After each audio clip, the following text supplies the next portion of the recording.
l'avez noté, toutes ces vidéos sont regroupées sous un titre générique, la théorie du lotissement. La théorie du lotissement repose sur une idée extrêmement simple. Ma maison a d'autant plus de valeur que la maison du voisin a, elle, de la valeur. Si nous regardons le lotissement, enseignement supérieur et de la recherche, eh bien les grandes écoles auront d'autant plus de valeur que l'université sera performante.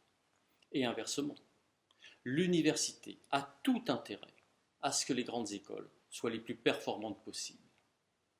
Car vu du satellite, au-delà de la France, l'enseignement supérieur et la recherche ne font bien qu'un seul et même lotissement.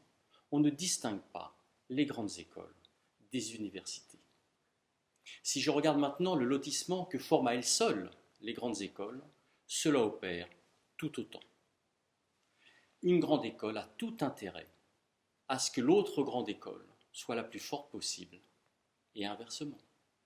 Ce qui vaut pour l'enseignement supérieur à la recherche, ce qui vaut pour les grandes écoles, vaut pour le politique, vaut pour les organisations, vaut pour les entreprises, vaut tout autant pour la famille. La théorie de lotissement dessine une école de pensée dont l'objet est bien de tout mettre en œuvre pour assurer la consistance de notre tapisserie commune, que sont les valeurs, que sont les forces de la France. Et au-delà, de mettre des mots extrêmement concrets sur ce qu'on appelle, à juste raison, le bien vivre ensemble.